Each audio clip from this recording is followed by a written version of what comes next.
dar en primer momento la palabra a Jaime y luego a Juan.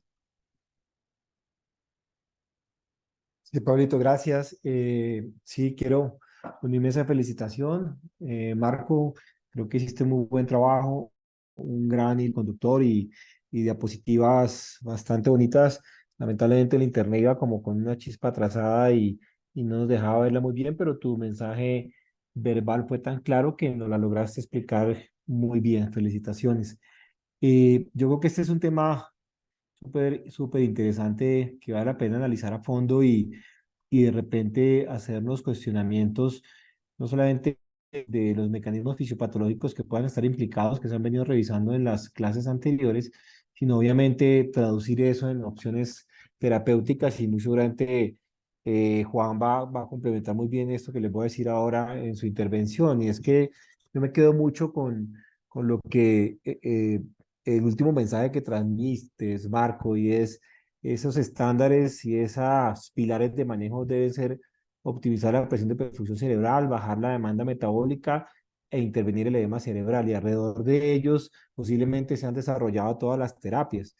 Eh, Cuando tú mencionabas un poquito lo de la fisiopatología, creo que ahí puede ser una oportunidad muy interesante para profundizar en el entendimiento de los mecanismos porque claramente, y ahorita Juan nos complementa un poco, la respuesta cerebral es muy diferente del neonato, del niño y del paciente adulto. Es factible que los neonatólogos hoy en día no tengan ninguna duda de su hipotermia terapéutica, pero para nosotros en niños mayores y en adultos posiblemente mostraste la evidencia o la mejor evidencia disponible actualmente, y es que los ensayos clínicos controlados aún no apoyan ni están en contra ni a favor de un enfriamiento activo de los pacientes. Entonces, creo que el punto puede ser irnos más hacia las bases y entender mejor la fisiopatología, ese compromiso endotelial que tú estabas hablando, en donde quiero resaltar un mensaje importante para los residentes de cuidado intensivo, y es que si ustedes se dieron cuenta, Marco estuvo hablando de una muerte celular programada patrón de apoptosis, mediado fundamentalmente por la vía intrínseca de las caspasas, que es la vía mitocondrial con el BCL2. Y creo que ahí es un punto porque la muerte celular que se dispara acá es una muerte celular programada, es decir, es apoptosis, no es una muerte celular que hemos visto en otros escenarios del curso de fisiología inflamatoria, como la piroptosis en sepsis, etcétera, etcétera. Entonces, creo que si podemos profundizar un poco más ahí, vamos a entender de repente cómo es esa sensibilidad vascular cerebral en ciertas zonas, que son las que en un momento dado los pacientes que han estado sometidos a hipoxia isquemia, pues puede uno ver más como secuelas. Y el segundo mensaje, pues muy grande, es que las guías de manejo siempre son un complemento, muy seguramente con la mejor evidencia disponible hasta ese momento, escritos por un experto en un tema o un apasionado por un tema, pero definitivamente no reemplaza el criterio clínico individual que debe estar necesariamente basado en el conocimiento y en el contexto, en lo que tenemos nosotros disponible. La guía sencillamente, el objetivo primario debe ser mejorar la práctica y no representa posiblemente un cuidado que debe ser estandarizado para todos los pacientes. Es posiblemente una recomendación que no necesariamente si usted hace algo diferente, significa que esté haciendo algo malo, significa que está adaptando la guía de manejo o el consenso a su realidad y a su contexto. Eran como esos dos mensajes para pues que pueda ser un abrebocas a lo que nos puede decir Juan ahora y obviamente lo que se va a discutir en el taller. Muchas gracias. Muchísimas gracias. Adelante, Juan. Marco, felicitaciones. Realmente muy, muy chévere, muy bien condensada. Tanto que sin que por dónde empezar, es decir, por dónde empezamos con esto que vos has planteado. Yo quisiera empezar con una pregunta para vos. Creo que fuiste muy claro con lo que acabas de decir, pero yo quiero que te pongas en el escenario de vos en la unidad de cuidado intensivo manejando un paciente que llega con un trauma encefálico moderado, no un trauma encefálico severo, sino un trauma encefálico moderado. Y desde el punto de vista práctico, ¿qué sugerirías vos que hagamos en ese paciente con base en todo lo que nos dijiste? Cuando me refiero a sugerencias, yo quiero programar el ventilador de esta forma, quiero empezarlo hemodinámico, respiratorio. ¿Qué harías vos?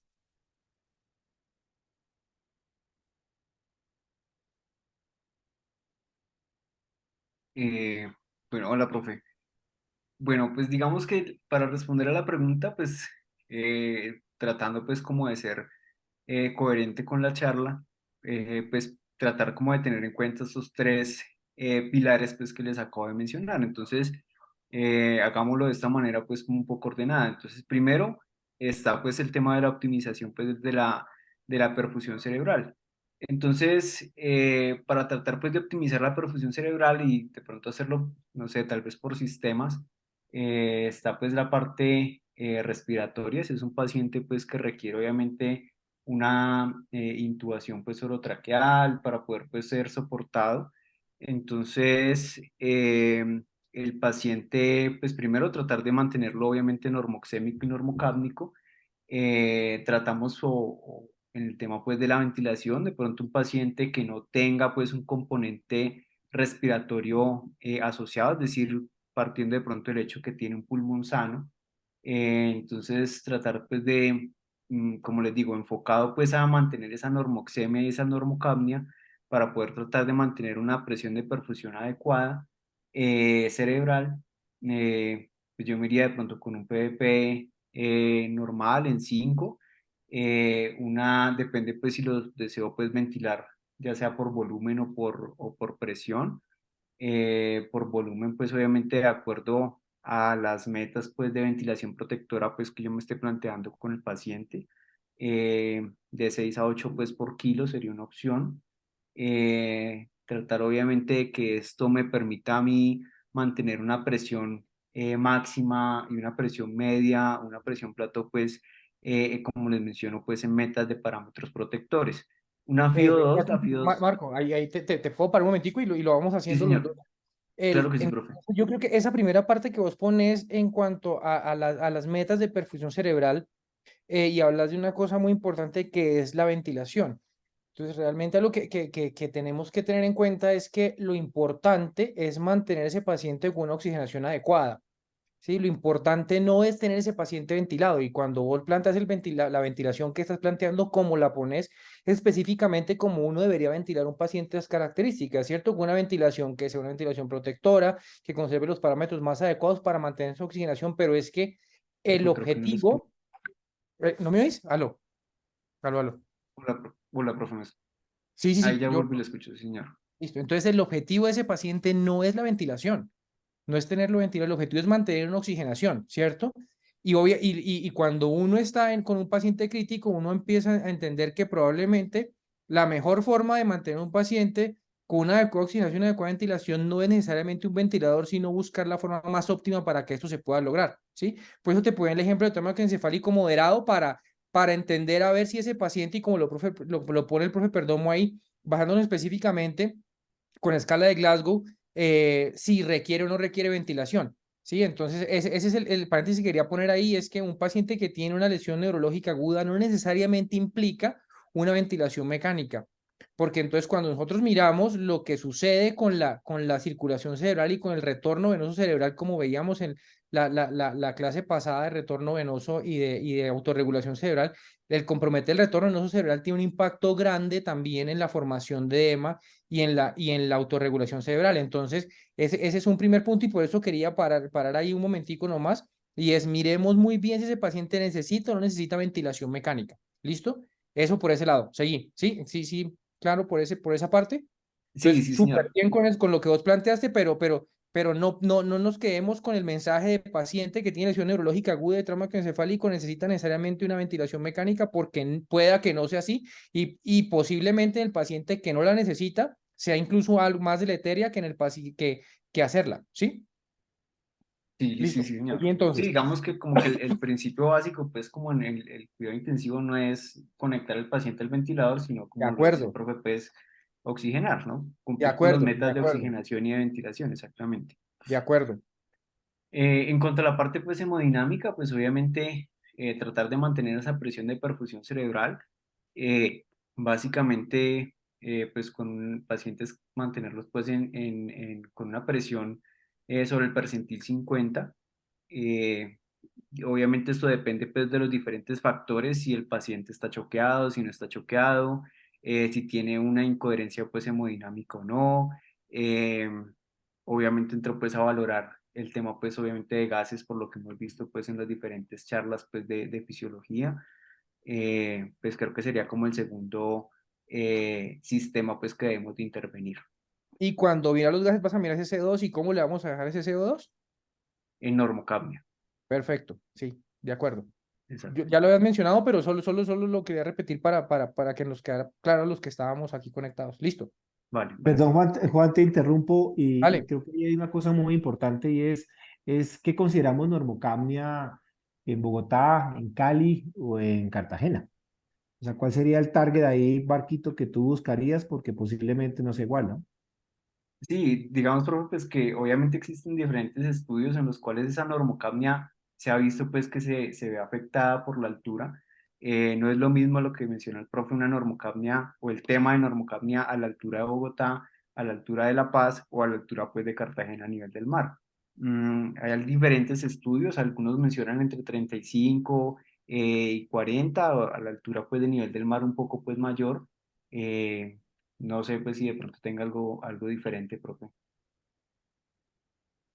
Sí, yo les compartí hace unos días el trabajo que hicieron aquí en la Fundación Neumológica en adultos, casi 350, 380 adultos que les hacían estudios de gases y aparentemente a 2.600 metros que estamos en Bogotá, 33 más o menos dos últimas que fue la desviación estándar que tenían, puede ser un valor normal. En general siempre hemos considerado 30, 35 en Bogotá como normal, pero eso puede ser hipocapnia para alguien que esté a nivel del mar, en donde posiblemente necesite un nivel un poco más alto, entre 37, 38, inclusive 40. Entonces, creo que para Bogotá, 30, 35 es la meta, en este caso en neuroprotección, es lo que buscaríamos. Juancho, no sé si estás de acuerdo.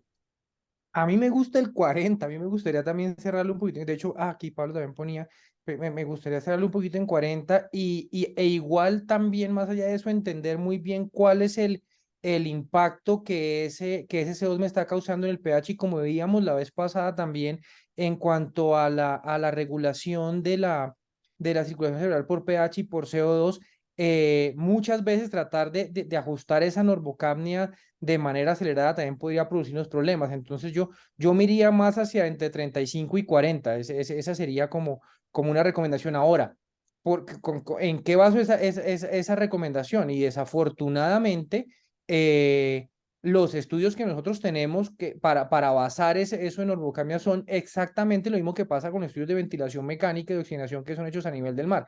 Entonces, pues me cuesta todavía en este momento extrapolar lo que se ha venido haciendo a nivel de grandes alturas para entender qué pasa con nuestra fisiología y qué pasa con la forma como nos comportamos nosotros a grandes alturas, pero sí me parecería que bajarla hasta 30 es bastante más de lo que yo quisiera. Yo sí me quedaría entre 35 y 40, ¿sí? Y creo que en esto, muy posiblemente, si tengamos argumentos para discutir a favor o en contra, tanto vos con tu argumento de 30 a 35 como Pablo, que es un poquitico más hacia 40, y como yo que me dejo entre 35 y 40. Creo que podríamos tener argumentos en los tres y desafortunadamente no tenemos algo que nos diga dejémoslo en esto. Pero yo me iría más hacia una normocapnia del nivel habitual 35 y 40 que a un poquito más bajita. Muy político, Juancho, hermano.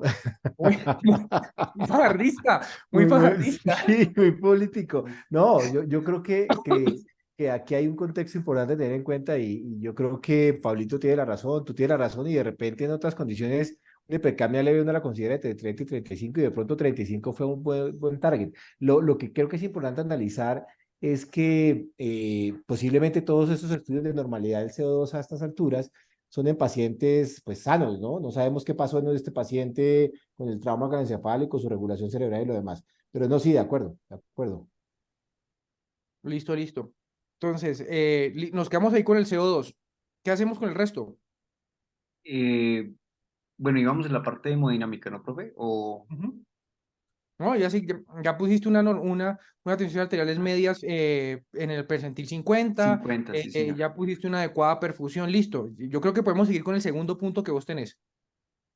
Bueno, de ahí seguiría, pues, por supuesto, la limitación de la demanda metabólica. Entonces, pues, Ah, no, primero espérate, tratar. chico, ¿y qué hacemos con la hemoglobina?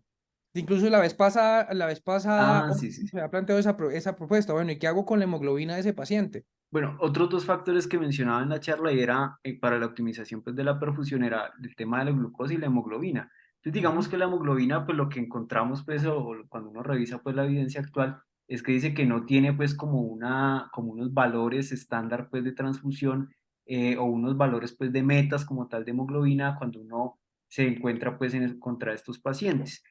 Pero pues digamos que también cuando uno revisa un poquito como los aspectos fisiológicos o fisiopatológicos, no solamente debemos de tener en cuenta la presión de perfusión cerebral, ese flujo sanguíneo cerebral, sino también el contenido y por supuesto en ese contenido pues está la hemoglobina, pero que yo haya encontrado como que existe alguna guía que me diga que debo de perseguir unos niveles de hemoglobina, yo pensaría que unos niveles de hemoglobina normales para el paciente y si estoy ante un paciente que tiene otra patología adicional, que me condicione la necesidad de una transfusión o mantener unos niveles mucho mayores, pues trataría de perseguirlos. De lo contrario, me iría con una hemoglobina normal para la del paciente.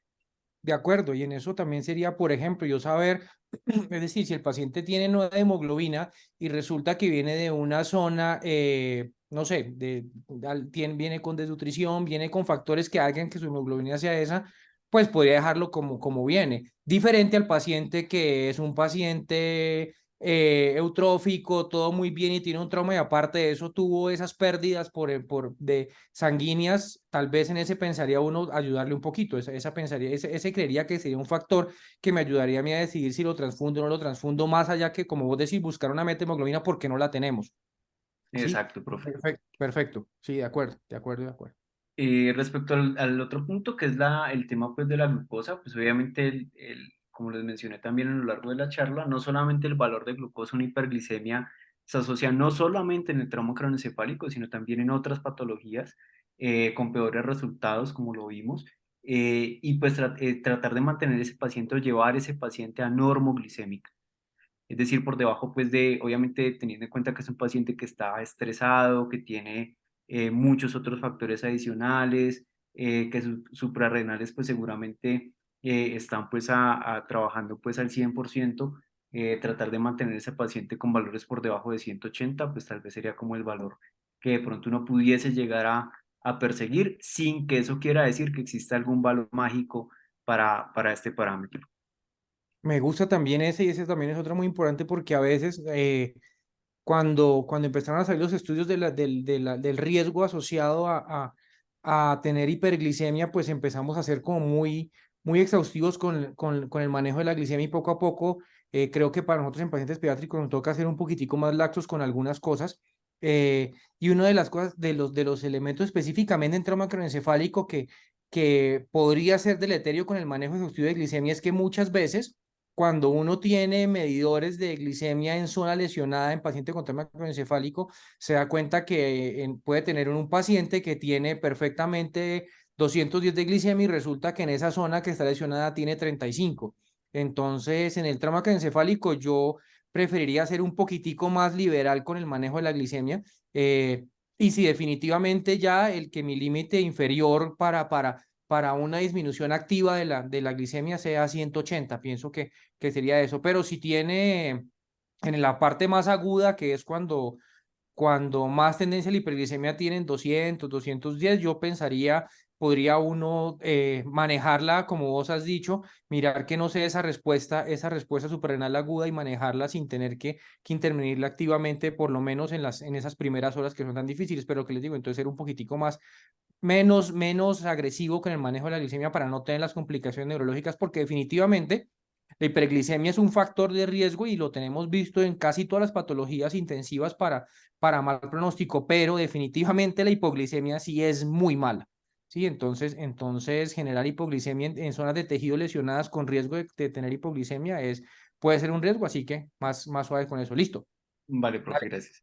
Ujú. El segundo punto respecto a la limitación pues de la demanda metabólica cerebral, entonces aquí teníamos pues como estos otros tres factores que mencionábamos, que era la temperatura, sedación y analgesia y el manejo pues de las convulsiones. Entonces la temperatura pues como vimos también a lo largo de la charla era tratar de evitar al máximo la fiebre, o sea, más que inducir nuestro paciente en una hipotermia, tratar de mantenerlo en una normotermia, entonces entre los 36,5 y 37 grados, era como lo que encontrábamos pues en la literatura, pero pues obviamente eso sí tratar de evitar, como les menciono, el tema pues de la fiebre, tratar de que no se presente, porque esto es lo que se ha visto pues que se relaciona con peores resultados, profe. Y ahí vos decías que disminuir un grado me disminuía 6% el consumo, pero aumentar un grado por encima de los 37 grados la temperatura me puede aumentar hasta 20% el consumo. ¿Qué significa eso? Eso significa algo tan sencillo como que si yo tengo consumo específico para el 100% de mi cerebro y le aumento 20%, pues voy a quedar con 80% de cerebro. Sí, así de sencillo es eso. Eh, bueno, pues obviamente, dicho a grandes rasgos. Entonces, lo importante es no le dé fiebre, maneje la temperatura, 36 grados, yo creo que 35,5, 36,5 es una buena, es un buen target de temperatura y evite a toda costa tener hipertermia, eso sí, definitivamente. Listo.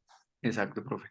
El tema, pues, obviamente de la sedación, los pacientes, pues, que lo requieran, como lo veíamos, pues, más que la sedación, para el ejemplo, pues, que estamos tratando, yo creería que la analgesia también es un papel fundamental, tratar de que nuestro paciente no tenga ningún tipo de dolor, creo que es parte como de los principios fundamentales de la atención, no solamente en el cuidado crítico, sino también en la medicina. Y esa es una parte importante porque es que lo que me aumenta el consumo de oxígeno no es estar despierto.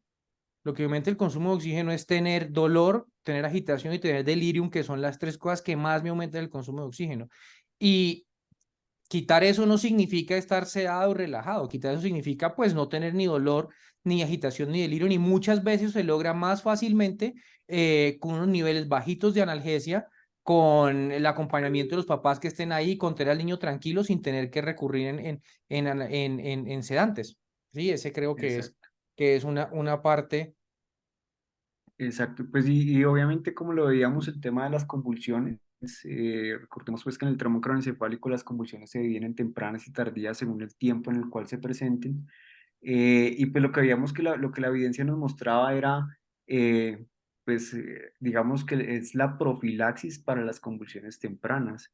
Es lo Ujú. que demostró pues el estudio. Yo sé que muchos pues de los profes y de lo que uno encontraba anteriormente le decían que uno no le da profilaxis a las convulsiones, sino que trata si se presentan. Pero pues lo que vemos en el ensayo clínico que les traje, de medicina pues basada en la evidencia, era que eran efectivas para prevenir las convulsiones de forma temprana. Así que pues a la luz de esto, pues obviamente el manejo activo de este tema creo que es parte fundamental del manejo de nuestros pacientes. Entonces, las 5 cosas que más me aumentan el consumo de oxígeno son la hipertermia, sedación, dolor, delirio y convulsiones. Y en las convulsiones yo les cuento más o menos los cuento más o menos lo que ha pasado con eso.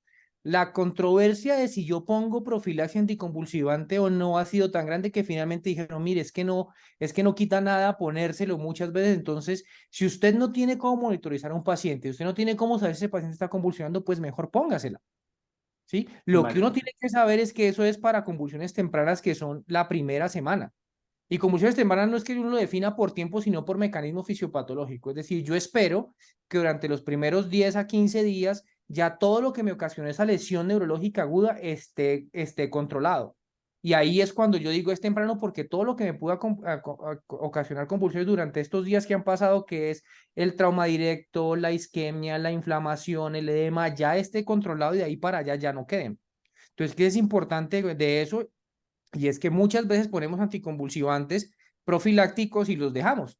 Y ustedes saben, cuando alguien se va para piso con un medicamento que ponen en la UCI, pues a veces es muy difícil que ya se lo quiten y se va para la casa y se van con los anticonvulsivantes. Entonces si eso, pues quitarlo. Ahora, ¿cuál sería la mejor indicación? Si tenés esa respuesta, si no te ayudo. ¿Cuál sería el mejor anticonvulsivante para poner? Mm, ¿Le ayudo? Profe, que yo lo tenga con evidencia, no. Creo que el levetiracetam ha mostrado en algunos estudios en donde compara, por ejemplo, levetiracetam versus fenitoína, como con una diferencia ahí significativa, pero que lo tenga en este momento presente, no, profe. La Sí, es diferencia no es importante. muy grande entre los dos. Lo que pasa entre la fenitoína y los otros anticonvulsivantes es que la fenitoína tiene 50 años más de tiempo en el mercado y tiene 50 años más de estudio, entonces es muy difícil yo con evidencia desmontar lo que me ha funcionado durante 50 años, ¿sí? Entonces, por eso ese es el que en teoría uno debería tener. Pero, entonces, ¿qué es lo que pasa? Digamos que estuviera Daniel aquí conectado. Daniel me dice, yo no le voy a poner nunca fenitoína a un paciente mío porque es que fenitoína me hace un montón de arritmias. Entonces, pensemos en levetiracetam. Pero resulta que yo tengo aquí una persona que hace un poco más de neuropsiquiatría y me dice, no, pues es que el levetiracetam me enloquece los niños.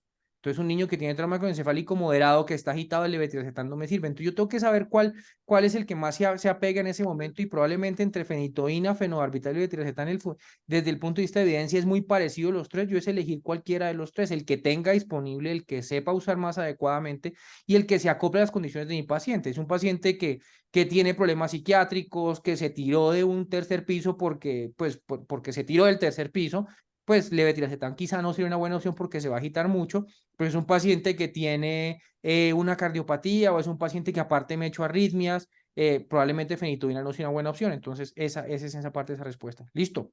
Exacto, Creo profe. Y que finalmente, dígame, profe, decí- perdón. seguí, seguí. Una cosa que se nos olvida es la cabecera de la cama.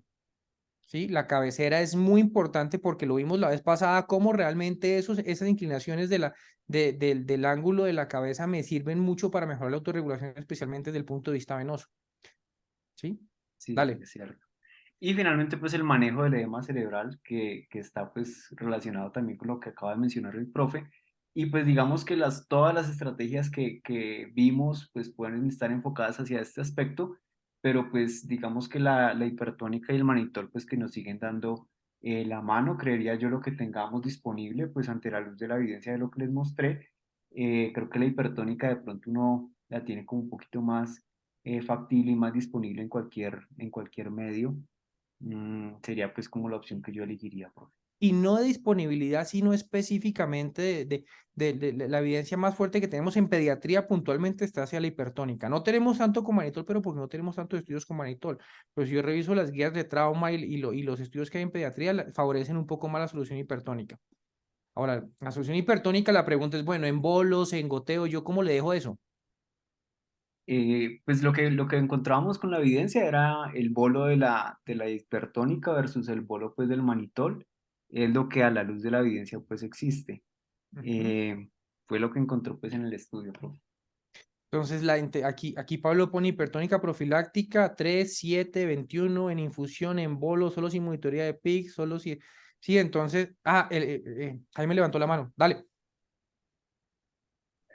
Sí, Juan, gracias. Era para cerrar ahí dos conceptos claves. Creo que, digamos, en ese sentido, la evidencia ha ido avanzando y el ensayo clínico que mostraba del tema de las anticonvulsivantes completamente alineado contigo frente a que nos puede servir no solamente decidir iniciarlo, sino también suspenderlo y como todo, pues ajustar fenitoína y levetiracetam de acuerdo a las condiciones previas.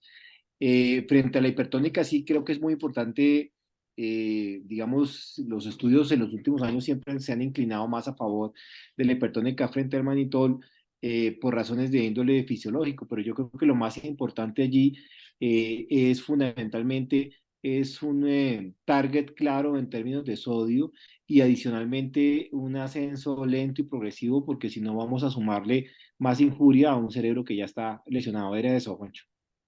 Y, y no solamente el target sodio, sino que entender yo para qué estoy usando la hipertónica. La hipertónica no me está sirviendo a mí para aumentar el sodio, no me está sirviendo a mí para mejorar la presión, me está sirviendo para disminuir el edema cerebral. Y la forma como yo tengo para entender ese edema cerebral es saber cuál es la presión intracraneana. Entonces, tener muy claro eso porque desafortunadamente muchas veces nos toca utilizar terapias a ciegas.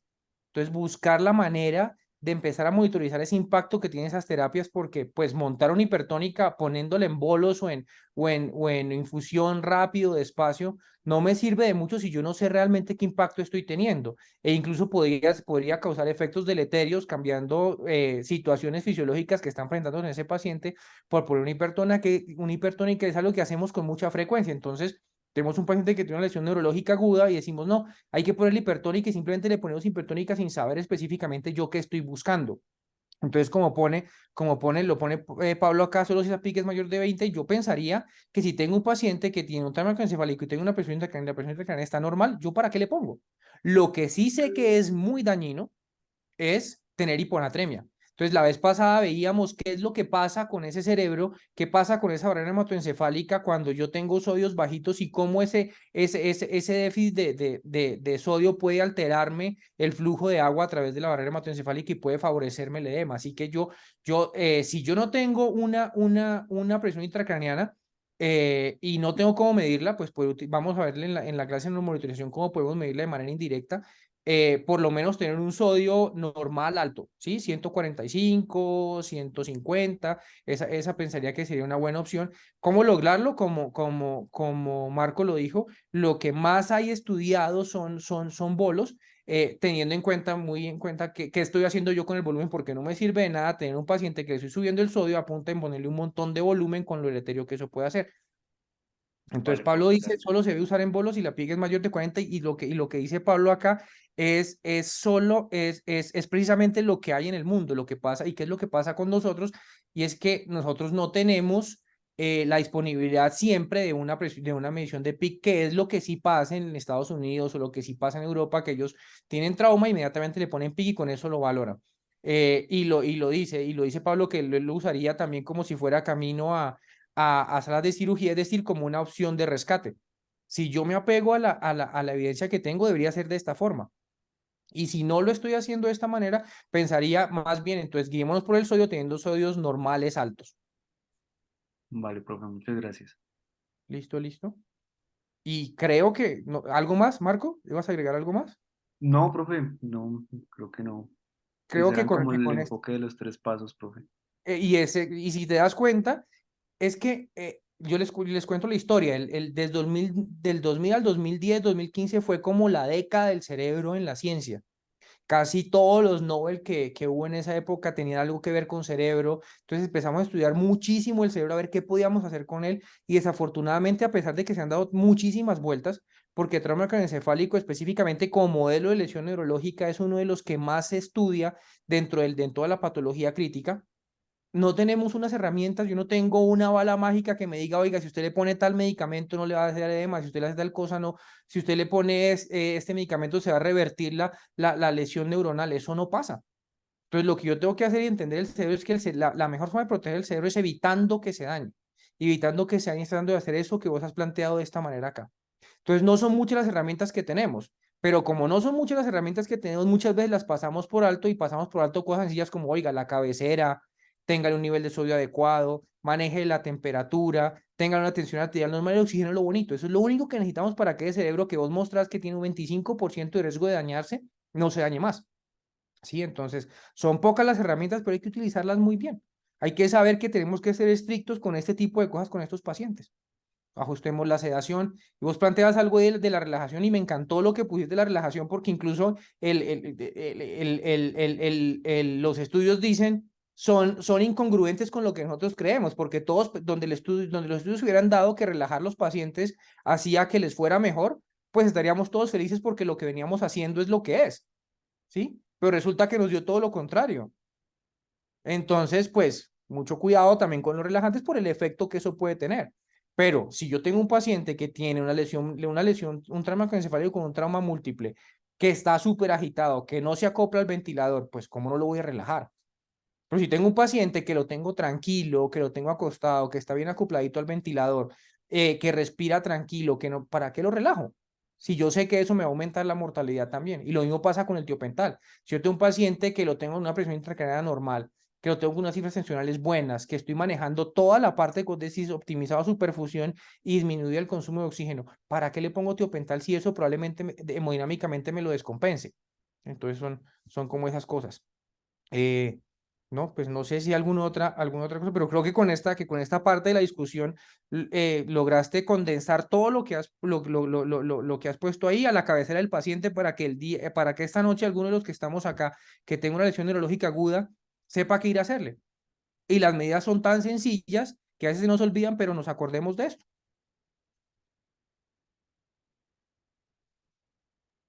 Vale, profe, sí, señor. Yo quería decir algo y es que Pablito menciona algo en el chat muy interesante que vale la pena, digamos, analizar a fondo. Habitualmente, muchos de estos pacientes politraumatizados y lo demás no tienen solamente problema neurológico. y el bloqueo neuromuscular no es solamente por el tema neurológico, sino también hacen SRA, y si la PAFI está comprometida y todo lo demás, pues creo que el soporte de evidencia en ese sentido lo tenemos amplio y suficiente. Entender que puede tener más de un órgano comprometido y que muchas veces las intervenciones tienen que buscar ese equilibrio entre lo que estamos hablando. Pero creo que Pablito menciona algo muy importante. Me gustaría escuchar la opinión de ustedes frente al bloqueo muscular del paciente que usted no tiene monitoreo de electroencefalograma porque en últimas perdió el examen físico y perdió la posibilidad de evaluarlo. ¿Qué opina?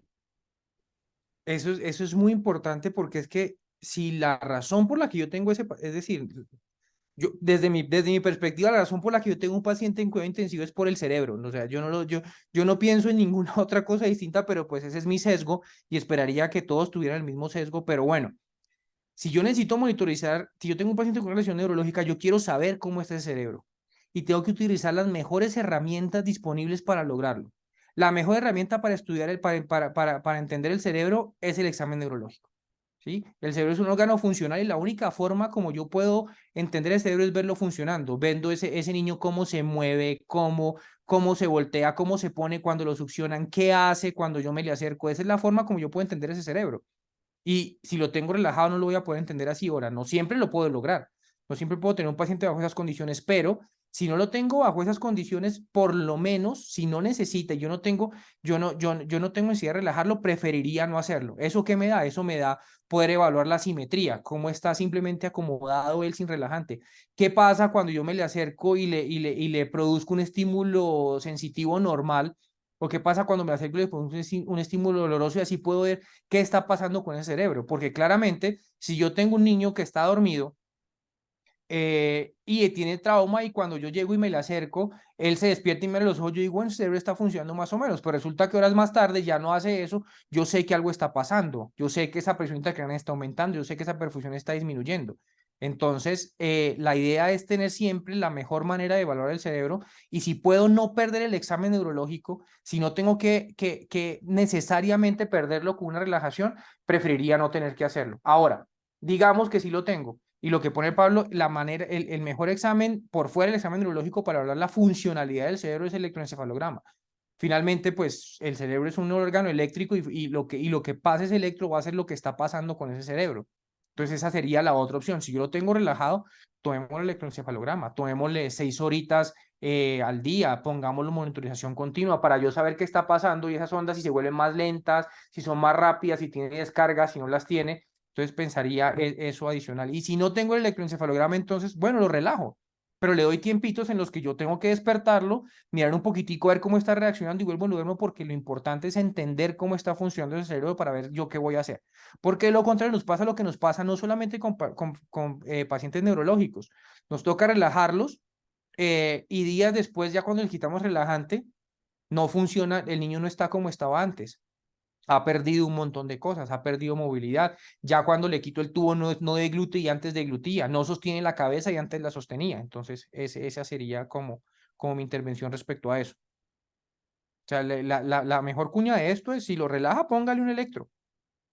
Esa es una herramienta que debería ser disponible en todas las unidades de cuidado intensivo. Ustedes no se imaginan lo útil que es.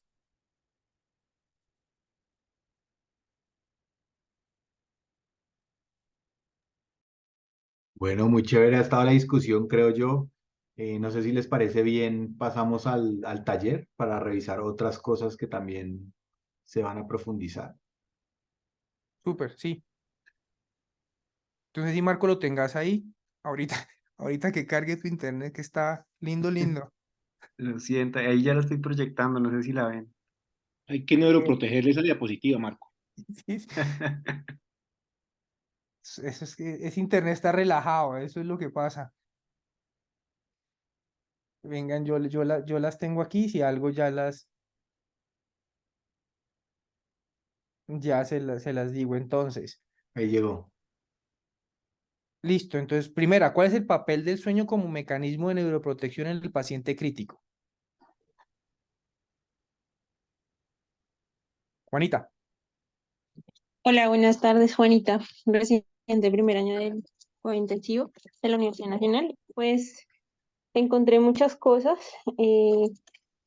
han estudiado mucho sobre el papel del sueño, no solamente en las unidades de cuidado crítico, sino en general en las enfermedades en general, cómo interviene el sueño. Eh, pero hay que hacer como una aclaración muy importante en cuanto a los pacientes en cuidado crítico, y es que generalmente tenemos una alteración del ciclo circadiano, generalmente con los pacientes que están en cuidado crítico, y hay muchos estímulos generalmente en las unidades, el ruido, la luz, las manipulaciones que pueden alterar precisamente ese sueño.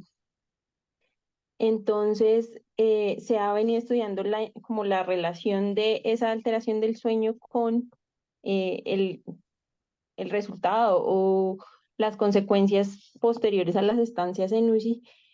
Y pues encontraron, bueno, primero que puede alterar el sueño reparador, los ciclos circadianos, el sueño REM, que pueden haber algunas cosas específicas de cada enfermedad crítica, como la gravedad, si están ventilados, si están o no sedados, si están con relajación, que pueden alterar aún más el sueño. Pero lo que me llamó mucho la atención fue que hay varias consecuencias sobre esa alteración del sueño, como por ejemplo, no solamente a nivel fisiológico específicamente, sino también, por ejemplo, en la calidad de vida y a largo plazo, por ejemplo, en la disfunción neurocognitiva, que están muy relacionados con algo que ustedes estaban hablando ahorita, que era el delirium y el síndrome de abstinencia de los pacientes que están en la unidad. En el sueño suceden muchos procesos fisiológicos. Se genera la regulación de la producción de diferentes hormonas, como por ejemplo las concentraciones de cortisol, de la hormona adrenocorticotropa, que por ejemplo son más bajas hacia la mitad de la noche y más altas hacia la mañana. La hormona de crecimiento también alcanza su máximo pico poco después de que el paciente se queda profundamente dormido. Entonces, alterar el ciclo circadiano también significaría alterar la liberación de estas hormonas. Controlan otros procesos fisiológicos como la termorregulación, el pulso, la tensión arterial. Pueden intervenir en la modulación del sistema inmunológico, o sea, pueden alterar la homeostasis en general. Y lo que más me llamó la atención, bueno, las funciones cognitivas a mediano y largo plazo. Dentro del sueño también hay algunas cosas, como algunas funciones anabólicas, que por ejemplo hay un aumento de la absorción de los aminoácidos por los tejidos en el sueño, aumenta la síntesis de proteínas, del ácido ribonucleico, puede haber más eritropoyesis, puede desencadenar desequilibrios, por ejemplo, en el control del sistema simpático y parasimpático, puede aumentar el riesgo de hipotensión, de hipertensión, taquicardia, aumento del consumo de oxígeno, hipoxemia, fatiga muscular, como les decía, alteración de la eritropoyesis. También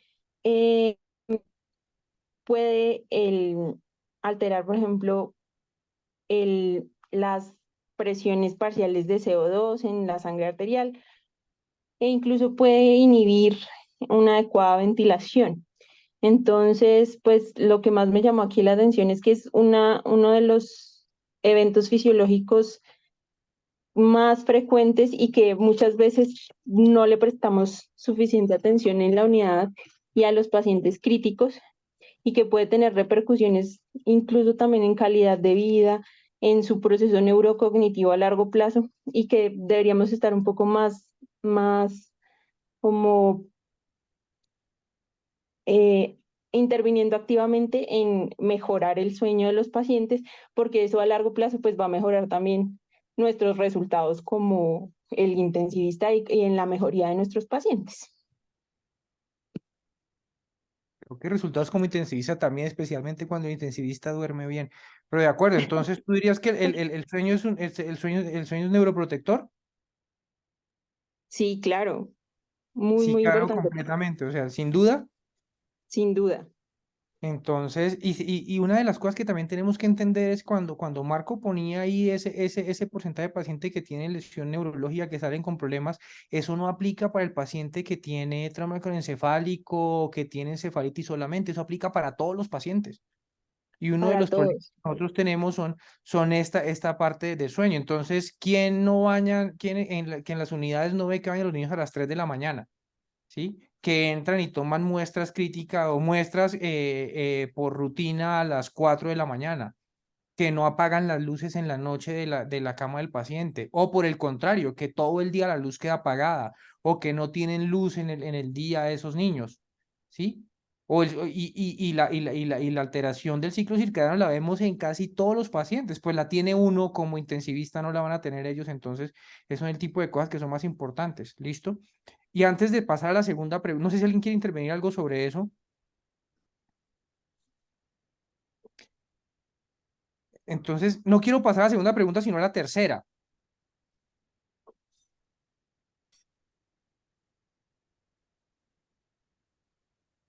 Ajustarse a la analgesia en ciclos circadianos, sí, precisamente. Bueno, que se ha estudiado el ajuste de su analgesia con los ciclos circadianos. Entonces, imagino que Pablo lo que quiere decir es, cédelo de noche un poquitico mejor y en el día bájele la sedación, ¿es algo así? ¿Sí? Que es más o menos como la propuesta que se hacía en adultos de Holiday de sedación. Entonces en el día se le baja la sedación, se disminuye y tiene muy buen impacto, especialmente en población adulta. Pero por eso quería pasar, y yo creo que con esto del programa ABCDF, que quiero que responda esa pregunta, ¿en qué consiste el programa ABCDF y qué impacto ha generado y qué aplicabilidad tiene en pediatría? Que eso de pronto nos puede ayudar a contestar un poquito la pregunta de Pablo. Mario. Hola, profe, buena tarde. En el programa ABDF, digamos lo que yo encontré, un artículo que era de revisión en Frontiers, como tratando de traer ese programa que está muy bien establecido en la población adulta hacia la población pediátrica. Entonces, digamos que el programa se fundamenta como una especie de paquete. Entonces, el paquete incluye una serie de intervenciones y valoraciones. La A hace referencia a la evaluación, prevención y manejo del dolor. La B, digamos que a comenzar a hacer ensayos de respiración espontánea y de despertares espontáneos, como darle un poco lo que llaman, digamos, protocolos de vacaciones, tanto de la sedación y de los parámetros de la ventilación. Hacer ajustes de los medicamentos de analgesia y sedación, evaluar, digamos que dinámicamente o de forma cotidiana los trastornos de delirio para tratar de prevenirlos o, por qué no, de anticiparse a que se presenten, iniciar de forma temprana los procesos de rehabilitación integral con movilidad temprana, con ejercicio, con estímulos audiovisuales que también nos mencionan algunos de los textos en los que se basaron cuando hicieron el programa. Y uno muy importante que es como el empoderamiento familiar, hace referencia a la letra F. Entonces, digamos que, como les mencioné ahorita, ese programa está muy bien documentado en los adultos y más o menos hacia el 2020 encontré yo que Walsh y colaboradores lo que hicieron fue tratar de traer ese paquete hacia la población pediátrica. Pues evidentemente, digamos que no había un soporte como tal de evidencia muy fuerte de los diferentes intervenciones de forma aislada. Entonces ellos, digamos que comienzan a hacer una revisión de la literatura y demás y encuentran pues que el síndrome de poscuidados intensivos, el síndrome de fatiga del cuidador, y hacen como toda una revisión diciendo cómo realmente, digamos que la rehabilitación y el manejo de los niños desde el punto de vista de la neuroprotección se benefician mucho de estas intervenciones. Entonces, digamos que ellos comienzan por sugerir o recomendar que la evaluación del dolor y del confort como tal de los niños sea evaluada de forma cotidiana, pero pues obviamente haciendo intervenciones, haciendo implementación de ajustes de las conductas. Entonces, utilizar la escala, digamos que de acuerdo a la edad tenga mayor peso en la evidencia. Entonces, sugieren FLAC, digamos que un grupo alemán utiliza una escala propia, utilizar la escala de Comfort B para evaluar si el paciente está con sobresedación o si por el contrario requiere un ajuste de la sedación que le permita, digamos que tolerar un poco más fácil este fenómeno, esta injuria neurológica. Y ellos, digamos que son claros en decir que estas primeras letras del paquete, lo que es ABC, digamos que van muy de la mano, van articulados. Entonces, la evaluación del confort debe ir de la mano con el ajuste de la analgesia, de la sedación. Y en cuanto a la letra B, que es, digamos que, de los protocolos de vacaciones de la ventilación y demás, lo que ellos dicen es como iniciar tempranamente también como este trabajo y este estímulo o esta rehabilitación por parte del sistema pulmonar, perdón, y del músculo diafragmático, porque ha mostrado que tiene unos muy buenos resultados, digamos que a largo plazo, en cuanto a lo que son los procesos de desconexión de la ventilación mecánica, e incluso que tienen un muy buen peso para disminuir los fallos de la extubación. Entonces ellos, digamos que sugieren que dentro del plan de atención de cuidado intensivo, este programa de ABDF esté estandarizado, protocolizado como tal en cualquier paciente, no solamente en el paciente que tenga trauma craneoencefálico o que tenga una injuria como tal, directamente el sistema nervioso central. Finalmente, digamos que la parte neurológica se ve afectada también por los procesos de sepsis, de inflamación, del uso, de sedación y digamos de otro tipo de patologías que nosotros en cuidado intensivo nos vemos enfrentados en el cotidiano. En cuanto al delirium, llamó mucho la atención, digamos que este artículo menciona que cerca del 70% de los pacientes que ingresan a la unidad de cuidado intensivo pediátrico que están bajo ventilación mecánica de forma prolongada, con uso de sedantes, con uso de analgésicos, de bloqueo neuromuscular y con muchísimas de las restricciones físicas que todos sabemos de la estancia en la unidad de cuidado intensivo, vemos que tienen un aumento, un impacto en la mortalidad. Entonces ellos dicen, bueno, digamos que anticipándose a que va a tener este fenómeno del delirio. Es decir, estar a la búsqueda, una búsqueda activa del delirio. De forma tal que nosotros podamos comenzar a utilizar rápidamente, de forma temprana, fármacos que tengan menor impacto en generar este delirio. Y con base a esto que les estoy mencionando, digamos que hay muchos protocolos que comienzan a mencionar disminuir el uso de las benzodiazepinas como parte de esta intervención de prevención del delirio y comenzar a darle un poquito más de peso a otro tipo de fármacos como son los agonistas alfa 2, entonces uso de flonina, uso de esmetomidina, que han mostrado algunos estudios que son un poquito más fáciles de titular y que generan menos síndrome de abstinencia, menos síndrome de dependencia y pues obviamente menos eventos de delirio. Algo que nos llamaba muchísimo la atención y que estos días hemos podido discutir un poco con Pame en la unidad de cuidado intensivo era el inicio temprano y la constancia o la intervención sostenida en la terapia, perdón, en la terapia física. Y es algo que vemos que no se da, pues, digamos que como parte constante. Entonces, los artículos mencionan que el inicio temprano de la rehabilitación, de la movilización, del ejercicio, de la terapia pasiva como tal, de movimiento de los niños, ha mostrado unos resultados bastante interesantes. Surgía un poco el problema y es que las series no tenían claramente identificado que era temprano. Entonces, ¿qué es iniciar temprano la movilización? Algunos artículos particular mencionaban que era antes de las 72 horas del haber ingresado a la unidad de cuidado intensivo y otros incluso eran un poquito más, digamos que intensos en la intervención, decían, no, a las 24 horas de estar usted en la unidad de cuidado intensivo ya tiene que tener, digamos que la intervención por parte del equipo de terapia física, de movimientos pasivos, de masajes y de tal, y como tal. Y digamos que ellos lo asocian con la participación y el empoderamiento del grupo familiar en este tipo de intervención. Entonces es como entrene al familiar, al padre, al acudiente, para que ellos mismos sean parte activa de los masajes, de los movimientos pasivos, del acompañamiento, del estímulo audiovisual, del hablar, el leerle a los chicos ahí en la unidad de cuidado intensivo, y que esto ha mostrado en los artículos que, digamos, que tener al padre o a la madre a la cabecera de la cama del niño, o con lo que llamamos, digamos, unidades de puertas abiertas, 24 horas de estancia del familiar, ha mostrado realmente un impacto no solo en la recuperación, sino también en una parte que quizás olvidemos un poco, y es que el niño enfermo también impacta el funcionamiento de la familia. Entonces, los hermanos, los abuelos, los tíos, los papás también ven afectada su cotidianidad, el sueño, la labor diaria, el sentimiento de culpa y de responsabilidad en muchas oportunidades a los que se ven enfrentados los dolientes. Entonces, el paquete lo que busca fundamentalmente es protocolizar estas 7 intervenciones de forma tal que todo lo hagamos independientemente, repito, profe, de que se trate de un trauma directo del sistema nervioso central. sino como parte de intervención de la neuroprotección, más que, digamos, que tratar el origen de lo que lo llevó a la alteración neurológica.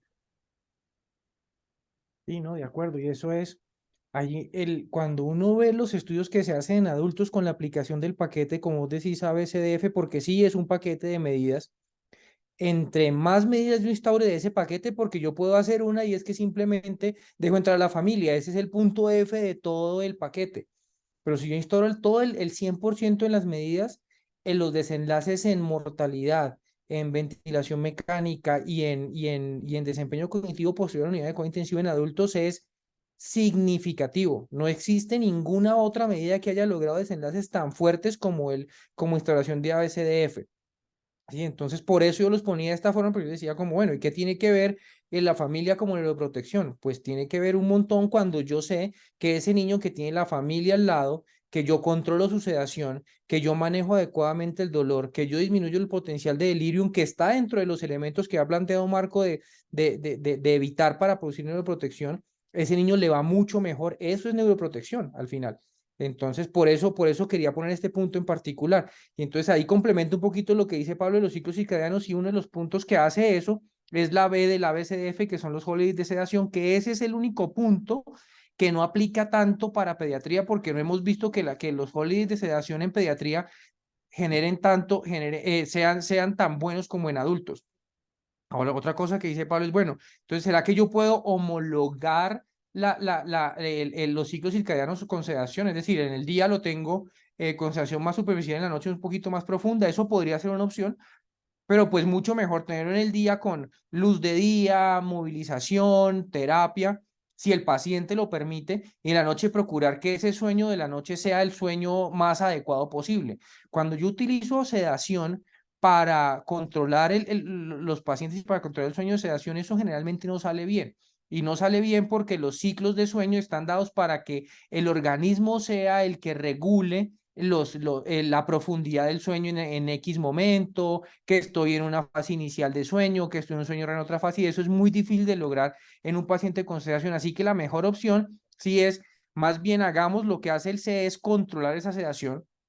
Miremos escalas de sedación, qué tan sedado lo tengo para la condición en la que está, puede estar un poco más despierto, puede no estar, y respetemos el sueño por la noche cuando se puede. Esa es como la parte de la respuesta. Y la otra es entonces, ¿cuál es el mejor momento para iniciar terapias de rehabilitación en el paciente con lesión neurológica aguda? Y ya Mario nos habló un par de cositas ahí.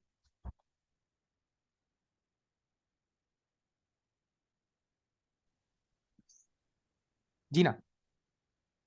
Buenas tardes para todos. Entonces, en cuanto a esta pregunta, cabe resaltar que todas las intervenciones o la mayoría de las que hacemos en cuidado intensivo pues tienen repercusión dentro de lo que posteriormente va a ser la funcionalidad de la calidad de vida de los pacientes y por tanto pues todos deberían tener un proceso de rehabilitación.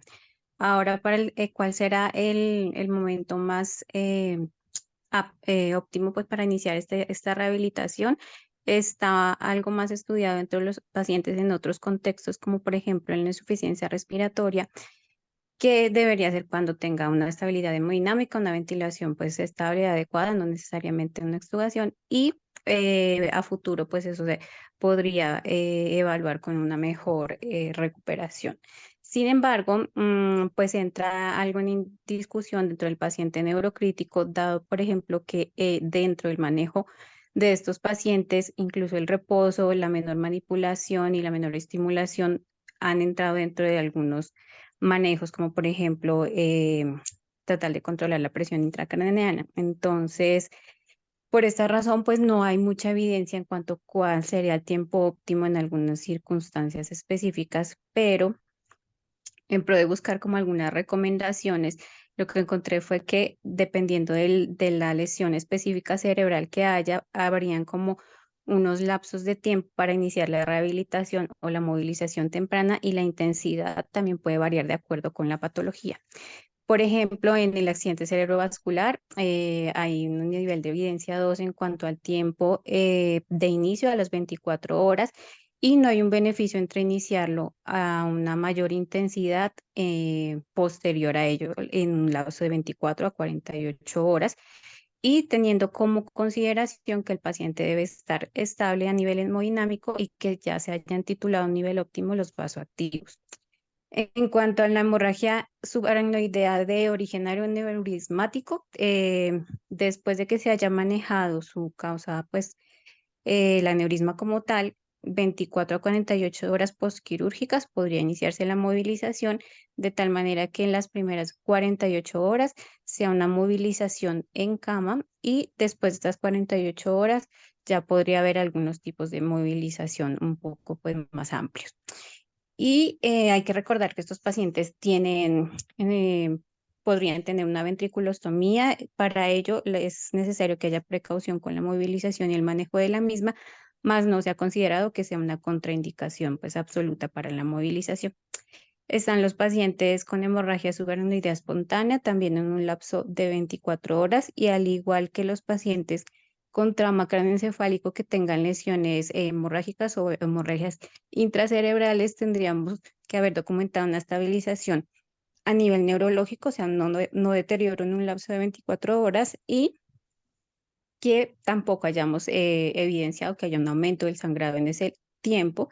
Sin embargo, de estos no hay un estudio pues como tal de buena evidencia, hay algunos observacionales pequeños en los que se ha dado pues este tipo de recomendación de 24 horas, teniendo en cuenta recomendaciones como vigilar muy bien las fluctuaciones que pueden haber secundarias de la tensión arterial y la posibilidad también de que tengan derivaciones con precauciones de la inmovilización de la misma, pero que incluso bajo pacientes que tengan dispositivos de monitorización de la presión intracraneana, pues no habría contraindicación tampoco.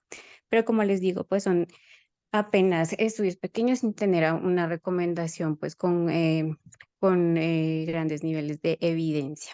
Específicamente en trauma craneoencefálico, encontré una publicación de Christian Buch y colaboradores del año 2020, evaluaron 385 pacientes, publicaron un metaanálisis que incluyó varios ensayos clínicos controlados con el total de pacientes que les menciono. Sin embargo, pues no encontraron una diferencia significativa en cuanto a la mortalidad, pero sí lo que encontraron fue que no hubieron mayores efectos adversos con realizar intervenciones o rehabilitaciones tempranas, pero pues sugieren la necesidad de más estudios al respecto.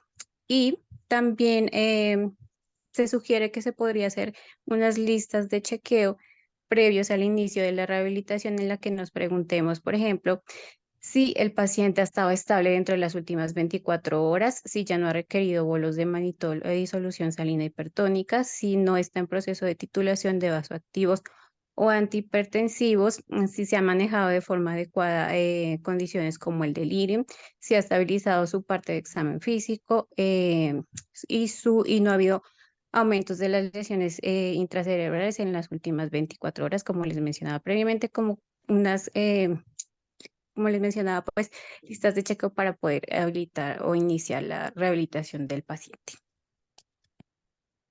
Gina, yo te hago una pregunta. Sí. Tú trabajas con Marco, ¿sí o no? Entonces, Marco recibió ese paciente con trauma craneoencefálico moderado, hizo todo lo que nos dijo que había hecho Ujú. y el paciente te lo entregó con esas condiciones, estable con todo lo que había hecho. ¿Tú qué haces con la rehabilitación de ese niño? ¿Cuándo se la pones? ¿Cómo se la mandas? ¿Qué harías?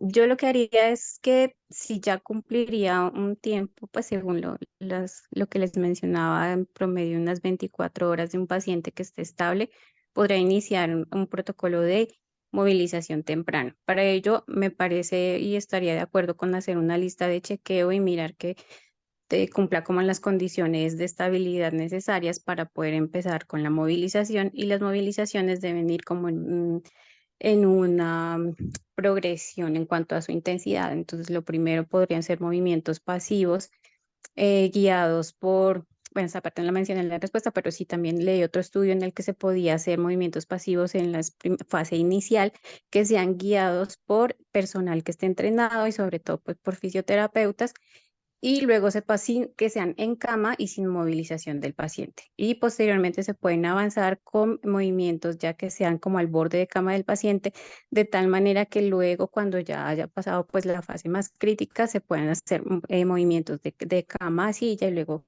de la silla y ya pues en bipedespación cuando el paciente tenga como condiciones óptimas. Entonces, lo iniciaría cuando el paciente ya está estable, mínimo 24 horas y que sea de una forma progresiva, ayudada de un equipo de fisioterapia que pues pueda hacer como el acercamiento más ideal con el paciente. ¿Qué te limitaría o qué te impulsaría a seguir haciendo o a disminuir esa terapia? Que se torne inestable muy dinámicamente, que tenga todavía signos de aumento de la PIC o que tenga monitoreo y en el monitoreo yo observara que está como todavía en aumento, que no, mis medidas al respecto pues no han surgido efecto, que necesite hacerle neuroimágenes y descarte o me dé cuenta de que hay un aumento en las lesiones cerebrales o en la hemorragia que tenga el paciente. Entonces pues yo creería que tendría que retornar al reposo o pues limitar por un tiempo, por unas horas, la movilización temprana. Creo que eso es precisamente, esa es la mejor respuesta. Súper bien, no creo que haya más que agregarle a eso. No sé si alguien más tenga algo que decir, porque lo que dice Ligina es exactamente lo que uno debería hacer. Sucede, el paciente me dice cuándo y me dice que iniciando lo más tempranamente posible y lo único importante es que yo tengo que tener muy claro con mi personal cuándo lo voy a hacer, qué características debe tener ese paciente, cuándo lo voy a impulsar a que siga un poquito más, cuándo voy a frenar esa terapia para procurar precisamente los efectos más benéficos posibles de esta, ni quedarme corto ni por otro lado exagerar tanto que me lo descompense. Perfecto, perfecto. Gina, muchísimas gracias. Vale, gracias.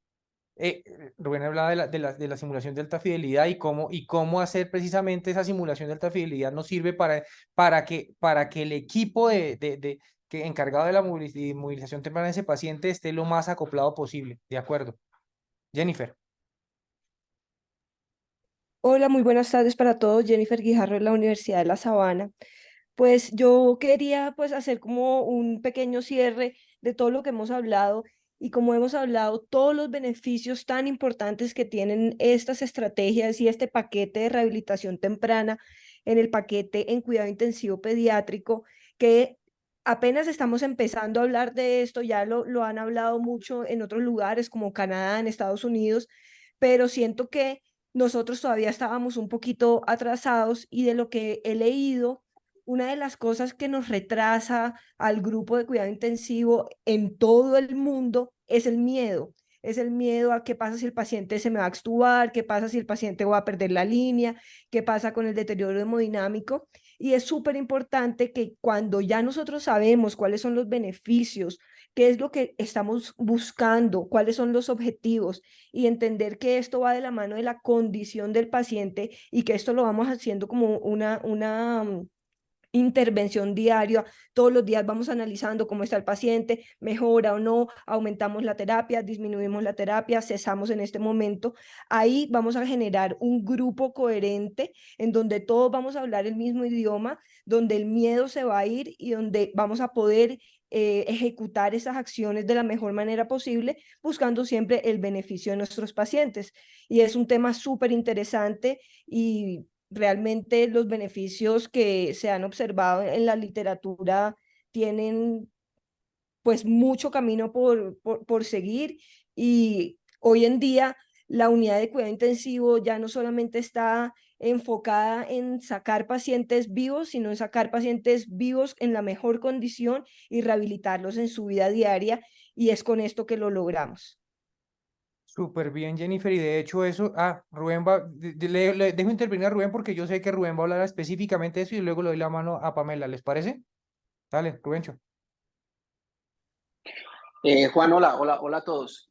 No, yo también como me uno como a las palabras de Jennifer, si no estoy mal. Creo que estos paquetes de movilización, digamos el bundle del ABCDF nace en adultos bajo una necesidad gigantesca que ellos tienen por las altas tasas de síndrome de estrés postraumático post-UCI, por el síndrome post-UCI y por el delirio. Y todos sabemos que estas son patologías y son escenarios clínicos que están en nuestras unidades, pero que son como esos fantasmas que si uno los quiere encontrar, los encuentra y con una alta presentación en las unidades. Lo que pasa es que detectar o diagnosticar, por ejemplo, un ejemplo, el delirio implica la evaluación de unas escalas que tienen su singularidad y que implican una capacitación del personal que las está haciendo y que nos exigen probablemente hacerla por lo menos unas 2 veces por turno, pero sabemos que está presente. Entonces, de hecho, el bundle del ABCD es uno de los cursos grandotes que trata la Sociedad Americana de Cuidado Intensivo de vender y de procurar de que la mayoría de los intensivistas adultos lo tengan. Y es un curso totalmente estandarizado para que los intensivistas lo hagan y estén muy, muy, muy asociados a todo lo que hemos hablado o lo que han hablado y que en Marco de una vez te felicito porque fue una charla muy, muy, muy interesante y muy completa y que lleva a que los pacientes probablemente tengan esa morbilidad residual. Muy seguramente equipos como los de Canadá, que son dirigidos por Karen Schoen en el Children's, que deben ser ejemplo para nosotros porque son grupos que hacen estrategias antidelirio y que estudian cómo nosotros podemos evitar el delirio, o grupos como el de SABNA, que lo hacen el John Hopkins y que tiene una estrategia que muchos de ustedes conocen que se llama PQAP, que lo que trata es de hacer movilización temprana intensiva, pues como que nos concienticen a que cada vez podamos nosotros primero formar equipos, porque como decía Juan David, esto tiene que ser de manejo interdisciplinario, pero sobre todo no es ir a mover el paciente porque es una recomendación. Tiene que ser un equipo totalmente capacitado y entendiendo probablemente una semaforización de escenarios clínicos en el paciente, en donde yo, de hecho, PQAP en Johns Hopkins, el único paciente que no mueve es el tórax abierto. Pero de resto el paciente en ECMO, el paciente con abdomen abierto, el paciente posquirúrgico inmediato, bajo ciertas indicaciones, obviamente lo mueve pasivamente y la movilización puede ser simplemente apagarle las luces a la habitación a las 7 de la noche. Y eso, yo sí pienso que eso tiene impacto, más allá obviamente de las cosas que se dan por el derecho de los niños, pues que es que tengan su familia y todas las otras condiciones que ya las hemos hablado. Pero sí, yo creo que es como una concientización, una sensibilización a que todos los intensivistas pediatras tengan la competencia dentro de sus saberes y de su conocimiento, de que hay una integralidad en el manejo que viene dentro de la enfermedad crítica, que va a impactar en el escenario post enfermedad crítica. Y eso es bien importante porque la morbilidad residual, que tampoco medimos usualmente, es altísima y ahí tenemos que impactar mucho porque en realidad es el problema actual. Entonces, sí celebro mucho, Juan, que las preguntas del taller hayan estado encaminadas como a la rehabilitación, porque es algo de lo que tenemos aún falencias y obviamente que tenemos que ir incrementando nuestro conocimiento y sobre todo la apertura que nuestros equipos generen grupos de movilización temprana y sobre todo equipos o bundles de manejo de medidas antidelirio, de higiene del sueño, de participación de la familia, de uso de puertas abiertas y todas las estrategias pues que normalmente las vemos en escenarios de humanización y de manejo integral de las unidades de cuidado intensivo. Gracias, Rubencho. Entonces, sí, se dieron cuenta que empezamos hablando de neuroprotección y hablábamos de caspasas y apoptosis y eso, y realmente neuroprotección al final significa que el cerebro me salga como entró. Mejor no va a salir, pero por lo menos sí como entró. No sé, Pame, ya Pame creo que se fue. No, doctor, no, pues es que iba a mencionar como un poco también en el sentido de que Jennifer hablaba de quitarnos el miedo, el estudio que el doctor mencionó del PQAP, que básicamente ellos dan como unas lineamientos, por lo menos de lo que yo leí, muchísimo más claros de cuándo sí, cuándo no, y esas cositas tan simples como el doctor mencionaba de la luz, a qué horas sería mejor bañar los pacientes, evitar actividades como el televisor, cosas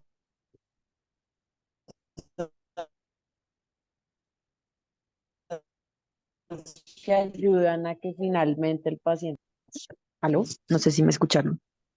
Se desconectó. Es muy mala señal, Pamelita. Aló, aló. Sí, no, la señal está regulimbis. Se nota ¿Estás que conectada a la misma red, estás conectada a la misma red de Marco o qué? está trabajando en San José, eso es la señal de San José. Bueno, eh, y PQ App lo ponen ahí y cualquiera, busquen PQ App, que es una muy buena aproximación. Una última pregunta, Marco, chiquita, normal. ¿Esa foto dónde es? Profe, esa es mi ciudad natal, es Popayán, la capital del departamento del Cauca, al sur de Colombia. Ah, bueno, bueno, bueno. Bueno, yo creo que muy bien, ¿no? O sea, nos hemos hecho una muy buena tarde, ¿verdad? A mí, la verdad, toda esta tarde me han divertido un montón. Muchas gracias a ustedes por todo esto. A ti, Juancho, muchas gracias por participar. Muy interesantes las discusiones. Cuídense mucho. Bueno, Los próximos 8 días. hablamos la otra semana. Dale, chao. Gracias.